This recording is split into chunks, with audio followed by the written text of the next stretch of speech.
खुलुमबाय आं माइनाव बसुमतारी गिबियावनो बर' रादाब नायगिरि नोंथांमोनखौ आंनि चेनेलाव बरायबाय लोगोसे गोजोन फुंबिलिनि गाहाम हामलायथि बावहरबाय नोंथांमोननि थाखाय लानानै फैबाय आं गोदान मोनसे रादाब नोंथांमोना भिडिअखौ अननानै जोबजासिम नायलांदो। दिनैनि गिबि खौराङाव दङ सिसिट'वाजों दाफुंजानाय बोसोनगिरि हान्जाया मैया डक्टर सुहास चाकमा बिथांनि मासि सामलायनायाव गुवाहाटीनि विवेकानन्द इन्स्टिटिउट अफ कालचारनि न'ब्लाङाव आसाम सोरखारनि ग्रुप अफ मिनिस्टारनि रिपर्ट बायदियै आसामनि मोन 6 हारिनो एसटि मोनथाय होनो थांखि लानायखौ नोजोर बोनानै बेनि सायाव गोथौयै सावरायदों होनना खौरां मोननाय जादों।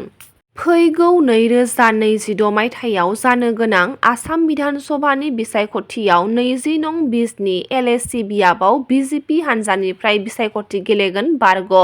एमसिएलए प्रभात बसुमतारी बिथाङा टिकेट दाबिदार महरै गसंदों। बिटिसिनि चिफ हाग्रामा महिलारी बिथाङा जुदि बिटिआर गोरोबथानि दफाफोरखौ मावफुङाब्ला सेथियावनो 5,000 मुंख्लंफोरखौ लाजि फोनांनाय जागोन होनना दिनेश ब्रह्म बिथाङा फोरमायथिदों। 2020 मायथाइनि 27 जानुवारियाव मोनसे गोरोबथा जालांदों जायखौ बर'नि थामथि गोरोबथा बिटिआर सुक्ति होननानै बुङो आरो बे सुक्तिनि गेजेरजों जों माखासे दफा मोननो हादों आरो बे दफाफोरनि गेजेराव मोनसे दफा दङ जाय दफानि गेजेरजों बेयाव रोखा लिरनाय दङ जे थाखानाय बिटिसिआ बारायनानै सानजाहानि सनितपुर आरो बिश्वनाथनि जायफोर बर' गामि दङ बर' ओनसोल दङ बे गामिखौ बिटिआराव सोनाय जागोन होननानै आरो बे लेखायैनो दुलाराय बर' फरायसा आफादा बिटिआर सुक्तिनि मोनसे मैखोम सागानगिरि हिसाबै जोङो बिटिआर सुक्तिनि जायफोर दफा दङ बे दफाफोरखौ जोङो मावफुंनो थाखायनो जोङो भारत सरकार आरो आसाम सरकारखौ जों नारसिनबाय थादों आरो बे लेखायैनो गोजोनथाव बाथ्रा सनितपुर आरो बिश्वनाथनिफ्राय मोन 60 गामिया हाबजेनबाय आरो जिखिनि आद्रा थानाय बर' गामि बेखौ जों सोनो थाखायनो आसामनि गिबि मन्त्रि डक्टर हिमन्त बिश्व शर्मा आरो भारतनि नखर बिफाननि मन्त्रि अमित शाह बिथांमोनजों सावरायबाय थादों आरो बिथांमोनाबो जोंनो मोनसे कमिटमेन्ट होदों बाथ्रा होदों जे 2026 मायथाइनि गेजेरावनो बिटिआर सुक्तिनि मोनफ्रोमबो दफाखौ बिथांमोना मावफुंनो हागोन होननानै जों खोथा होदों आरो जोंनि थांखियाबो बेनो जे सनितपुर आरो बिश्वनाथनि जेफोर बर' गामि दङ बे बर' गामिया गासिबो बिटिआराव हाबजोबनांगौ आरो जेसेबां फरेस्ट ओनसोलाव बर'फ्रा रायजो जानानै दङ बयबो मिथिगौ 2002 मायथाइयाव भारतआव मोनसे आयेन जादों बे आयेननि गेजेरजों जायफोर ट्राइबेल जायफोरा हाग्रा ओनसोलावबो फरेस्ट ओनसोलावबो रायजो जानानै दङ बै ओनसोलफोरखौ हानि मोनथाय मोननांगौ होननानै 2002 मायथाइयाव भारत सरकारा मोनसे आयेन बानायदों आरो बे आयेनखौनो जों बिटिआराव मोनसे दफा हिसाबै लाबोदों आरो बेनि गेजेरजों बे सनितपुर बिश्वनाथ आरो बे बालिपारा ओनसोलाव रायजो जानाय बर'फ्राबो जायफोरा फरेस्ट ओनसोलाव रायजो जानानै दङ बिथांमोना हानि मोनथायखौ मोननांगौ होननानै जोङो आसाम सरकारजों नारसिनबाय थादों आरो आसाम सरकाराव फारि फारि बिथांमोना हा होनायनि जि थांखि मोननांगौनि जि मोनथाय बेखौ बिथांमोना मावफुंलांगोन होननानै जोंनो खोथा होदों आरो जोंबो मोनागौ माने जाफुङागौ माने दुलाराय बर' फरायसा आफादा बै ओनसोलाव थानाय बर' रायजोनि जानानै जों अरायबो खामानि मावलांगोन।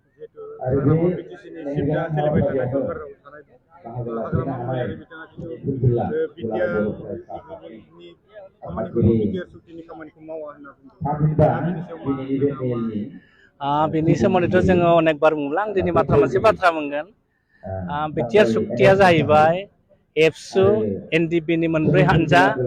इउबिपिअ इउनाइटेड बर्डार पिपल अर्गेनाइजेशन बे मोनथाम हानजा आरोबाव भारत सरकार आरो आसाम सरकारनि गेजेराव जानाय मोनसे गोरोबथा बिटिआर गोरोबथा आरो बेवहाय हाग्रामा महिलारियाबो बै सुक्तियाव सासे उइटनेस हिसाबै बिथाङा सागान होदों साखि हिसाबै सागान होदों बिथाङाबो संबिजितनि जि मोनसे सुक्ति जानाय बे सुक्तियाव बिथाङाबो बे सुक्तिया मोजां जादों होननानै बिथाङाबो बेवहाय सागान होदों दिनै बिथाङा जुदि बिदि बुङोब्ला जुदि मावफुङा होननानै बुंदोंब्ला आं दिनै सानो जि 5,000 जोंनि मुंख्लंफोर जाय बर' हारिनि जेंनाखौ सुस्रांनो थाखाय जायफोर मुंख्लं जालांबाय बै मुंख्लंफोरखौ बिथाङा एक नम्बराव लाजि फोनांनाय जागोन आरो जायफोर जोंनि सनितपुर आरो बिश्वनाथाव बर'फ्रा रायजो जानानै दङ जों मिथिगौ एबसुनि आन्दलनाव सनितपुर जिल्लानिफ्रायनो गहपुरनिफ्राय 534 जोंनि बर' बिमा बिफाया मुंख्लं जादों बै मुंख्लंमोनखौबो बिथांमोना हाग्रामा महिलारावब्ला बेवहाय बिथांमोनखौ लाजि फोनांनाय जागोन आरो बिथांमोना बै ओनसोलाव थानाय जिखिनि बर' बिजोंनि फरायसालिफोर दङ जायफोर दायो सरकारि जायाखै बिटिआरआव माखासे बर' बिजोंनि फरायसालिफ्रा दाबो सरकारि जायाखै अब्ला हाग्रामा महिलारिया बै बर' बिजोंनि फरायसालिफोरखौ सरकारि जाजानायखौ लुबैया नामा बर' बिजोंखौ थांना थानायखौ बिथाङा लुबैया नामा बे कार्बि आंलंनि बर'फोरा दाबो एसटि हिल्स ट्राइब मोनाखै बिथाङा जे सुक्ति खालामदों बिटिसि सुक्ति बे सुक्तिनि 8 नम्बर दफायाव लिरनाय दङमोन जे कार्बि आंलंनि बर'फोरनो एसटि हिल्स मोनथायखौ होनांगौ नाथाय बिथांनि सुक्तियावबो जाफुङाखिसै बे कार्बि आंलंनि बर'फोरा जे एसटि हिल्स मोननांगौ बेनि थाखाय बिटिआर सुक्तियावबो जों लाबोनानै फिन लाबोफिनदों जे एनिहाव बिथांमोना एसटि हिल्सखौ मोननांगौ दा बेनि थाखाय जों दुलाराय बर' फरायसा आफादा खामानि मावबाय थादों आरो आसाम सरकाराबो थाबैनो बिथांमोनखौ जि एसटि हिल्स होनायनि जि मोनथाय बेखौ होफुंनो थाखाय खामानि मावबाय थादों दा हाग्रामा महिलारिया बे कार्बि आंलंनि 50,000 बर'फोरखौ एसटि मोननायखौ बिथाङा लुबैनायनो जाया दा जोंनि मोनसे गिदिर कुइसन दा बिथाङा जुदि थारैनो बर' हारिखौ मोजां मोनोब्ला बर' हारिनि जेंनाखौ सुस्रांनो लुबैदोंब्ला गावखौनो दावहार होनानै बिथाङा जुदि फोरमायनो लुबैदोंब्ला बिथाङा सुक्तिखौ आखरे आखरे बिथाङा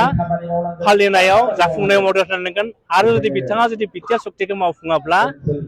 दिनैनि तारिखाव जों बुंनांगोन जे हाग्रामा महिलारिया बर' हारिखौ मोजां मोना बर' हारिनि जौगानायखौ बिथाङा मावलाबो लुबैया जों बेखौसो बुंगोन इउपिपिएल राजखान्थि दोलोआ दुरबल जानानै थाङाखै बे बाथ्राखौ फोरमायथिदों मन्त्रि उरखावगोरा ब्रह्म बिथाङा इउपिपिएल दोलोआ दुरबल जानानै थाङाखै आरो इउपिपिएल दोलोआ हारसिङैनो एबा जथायै बिधान सभा बिसायख'थि गेलेगोनखौ जानुवारियाव थि खालामगोन होनना फोरमायथिदों मन्त्रि उरखावगोरा ब्रह्म बिथाङा खौरांगिरिफोरनि सोंथियाव আৰু ইউপিপিএল দুৰ্বল হৈ যোৱা নাই যদি যোৱা 2020 যিটো ভোট শ্বেয়াৰ যদি হিচাপ কৰা যায় ভোট শ্বেয়াৰত কি হৈছে বিপিএফতকৈ ইউপিপিএলৰ ভোট শ্বেয়াৰটো বেছি যদি দলীয় ভোট হিচাপে হিচাপ কৰা যায় ইউপিপিএল হাৰি যোৱাৰ কোনো প্ৰশ্ন নাই পিছুৱাই যোৱাৰো প্ৰশ্ন নাই ইউপিপিএলে নিজৰ মান মৰ্যাদা স্থিতি ৰক্ষা কৰি পেলাই আগন্তুক নিৰ্বাচনতো আগুৱাই যাব বিশ্ব নিৰ্বাচনৰ লগত প্ৰধানমন্ত্ৰী অহাৰ লগত কোনো লিংক নাই কাৰণ প্ৰধানমন্ত্ৰী আহিছে আদানী গ্ৰুপৰ যিটো মানে এয়াৰপৰ্ট বনোৱা হ'ল বৰঝাৰ বা লোকপ্ৰিয় গোপীনাথ বৰদলৈ এয়াৰপৰ্টত এটা টাৰ্মিনেল বিল্ডিং এইটো ইনগৰেশ্যন কৰিবৰ কাৰণে আহিছে আৰু আজি তেওঁ নামৰূপৰ যিটো সাৰ কাৰখানা এইটো উদ্বোধন কৰিবলৈ আহিছে ইয়াত ৰাজনৈতিক কথা কোনো আলোচনা হোৱা নাই 26ৰ কাৰণে আমি ইউপিপিএল যিকোনো পৰিস্থিতিৰ কাৰণে প্ৰস্তুত ই কাৰোবাৰ লগত এলায়েন্সতো যাব পাৰে নাযাবও পাৰে আমি অকলে প্ৰয়োজনত অকলে থিয় দিবৰ কাৰণে সকলো ধৰণৰ প্ৰস্তুতি আমি চলাই আছোঁ যিয়ে নহওক জানুৱাৰী মাহৰ মধ্যভাগ বা শেষলৈকে সকলো কথা স্পষ্ট হৈ যাব আৰু ইউপিপিএল দুৰ্বল হৈ যোৱা নাই যদি যোৱা 2020 যিটো ভোট শ্বেয়াৰ যদি হিচাপ কৰা যায় ভোট শ্বেয়াৰত কি হৈছে বিপিএফতকৈ ইউপিপিএলৰ ভোট শ্বেয়াৰটো বেছি যদি দলীয় ভোট হিচাপে হিচাপ কৰা যায় কাৰণ বিপিএফক যিখিনি ভোট দিছে এইটো এটা হাৱা এণ্টি বিজেপি ষ্টেণ্ড লৈ পেলাই সংখ্যালঘুসকলে বিপিএফক মেক্সিমাম ভোট দিয়া আমি শুনিছোঁ আৰু তেওঁলোকে কিন্তু ট্ৰেডিশ্যনেলি কমিটেড বিপিএফ ভোট নহয় প্ৰায় 2.5-3 লাখমান ভোটটো বিপিএফত মানে ট্ৰেডিশ্যনেল ভোট নাছিলে কিন্তু এই পৰিস্থিতিত মিত্ৰজোঁটৰ বিৰুদ্ধে ভোট দিব লাগে বুলি মানুহে ভোট দি পেলাই चिरां जिल्लानि खुंग्रियाव दाउ थ्रिलिंखौ बुथारनाय जाथायखौ गोख्रों रावजों सोंखारिदों बिटिसिनि हाग्रा बिफाननि मावफुं सोद्रोमा इएम पानिराम ब्रह्म बिथाङा फरेस्ट एन्ड वाइल्ड लाइफ होनदों आरोखि जोङो हाग्राखौबो बासायनांगोन 1 नाम्बार आरो हाग्रायाव थानाय जेसेबां एम्फौ एनला जिब जन्तु बेफोरखौ जोङो बासायनांगोन बेखायनो दिनैहाय पृथिबियाव वाइल्ड लाइफ होननानै बुंदों वाइल्ड लाइफ वाइल्ड माने हाग्रानि जिब जन्तुफोरखौ जों बासायनांगौ दा दिनैहाय जोंनि मानसिफ्रा बारा बुजियाखै बुजियावनो बिदि जायो आरोखि माने हाग्रानि बुस्थुखौ लाबोनानै माने बुथारोब्ला बा हाग्रानि दाउफोरखौ लाबोनानै बिदि माने बुथारबायोब्ला बे मोनसे क्राइम जायो आरोखि आरो नैबे दाउआ जेखौ बियो ससियेल मिडियायाव नुनाय जादों बे दाउआ जोंनि मा बुंनो थाङोब्ला 1000सोल' दङ बे आरोखि खोब माने बे मोनसे माने मा होनो बेखौ मिथिजानाय दाउ बियो बे मोनसे दाउ आरो बे दाउ बेखौ ससियेल मिडियायाव नुनाय लोगो लोगो बयबो माने बुंदों जे बे थिग जायाखै बे थिग जायाखै इभेन माने आयेन माने ल' एन्ड अर्डार फारसेबो बेखौ गोरों जादों बेखायनो हमनाय जादों आरो बिदि जाहाथे दाजाथों आं बेखौ माने खावलायदों आजिखालि जोंबोथ' बेबो बुजिनो हायो नङा होमबा हाग्रानि बुस्थु होननानै जों जुदि जालाबाय थायोब्ला बेबोथ' थिग नङा गथिखे हाग्रानि बुस्थुआबो थाथों हाग्राफ्राबो थाथों